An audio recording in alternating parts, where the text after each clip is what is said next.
13 வருடத்துக்கு முன்னாடி தோனி செஞ்சதை செய்து ஹீரோவாகும் கோலி. ஐசிசி 2024 T20 உலக கோப்பையின் மாபெரும் இறுதிப் போட்டி பார்படஸ் நகரில் நடைபெறுகிறது. அதில் தென்னாப்பிரிக்காவை வீழ்த்தி 17 வருடங்கள் கழித்து இந்தியா கோப்பையை வெல்லுமா என்ற எதிர்பார்ப்பு காணப்படுகிறது. நம்பிக்கை நட்சத்திரம் விராட் கோலி தடுமாற்றமான ஃபார்மில் இருப்பது இந்திய அணிக்கு பின்னடைவாகவே பார்க்கப்பட்டு வருகிறது. ஏனெனில் பேட்டிங் துறையின் முதுகெலும்பாக கருதப்படும் அவர் இந்தியா வெற்றி பெறுவதற்கு சிறப்பாக விளையாடுவது அவசியமாகிறது. இந்நிலையில் 2011 உலக கோப்பையில் ஆரம்பம் முதலே தடுமாறிய முன்னாள் கேப்டன் MS தோனி முக்கியமான பைனலில் 91 ரன்கள் அடித்து வரலாற்று வெற்றியை பெற்றுக் கொடுத்ததாக முகமது கைஃப் தெரிவித்துள்ளார். அதை விராட் கோலியும் உத்வேகமாக எடுத்துக்கொண்டு பைனலில் அசத்த வேண்டும் என்று அவர் ஆலோசனை தெரிவித்துள்ளார். பற்றி ட்விட்டரில் அவர் பதிவிட்டுள்ளது பின்வருமாறு: MS தோனி 2011 உலக கோப்பையில் சிறப்பாக விளையாடாவிட்டாலும் பைனலில் தன்னுடைய ஃபார்மை கண்டறிந்ததை விராட் கோலி நினைவில் கொள்ள வேண்டும். அதுவே என்னுடைய சிறிய ஆலோசனை.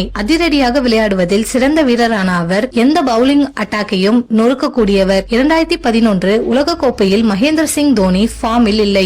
அதிரடியாக விளையாடுவதில் சிறந்த வீரரான அவர் எந்த பவுலிங் அட்டாக்கையும் நொறுக்கக்கூடியவர். 2011 உலக கோப்பையில் மகேந்திர சிங் தோனி ஃபார்மில் இல்லை. இருப்பினும் பைனலில் அவர் 91 ரன்கள் அடித்தார். குலசேகராவுக்கு எதிராக அவர் அடித்த சிக்ஸர் இன்னும் அனைவரது மனதில் இருக்கிறது. அந்த வகையில் இப்போட்டியில் விராட் கோலி ஹீரோவாக வருவதற்கு வாய்ப்புள்ளதாக தான் கருதுகிறேன். அன்றைய நாளில் அற்புதமாக விளையாடிய அவர் அதிரடியாக விளையாடவில்லை, மாறாக தரமான ஷாட்களை அடித்தார். அதே போல பைனலில் அடித்து நொறுக்க முயற்சிக்காமல் அவர் கிளாஸ் ஆட்டத்தை விளையாட வேண்டும் என்று நினைக்கிறேன். பாண்டியா, ரோஹித், சூரியகுமார் ஆகியோர் வேகமாக விளையாட வேண்டும். ஆனால் விராட் கோலி முழுமையாக 20 ஓவர் விளையாட வேண்டும். எனவே 2011 உலக கோப்பையில் தோனியை போல அவரும் ஹீரோவாக வர வாய்ப்புள்ளது என்று கூறினார்.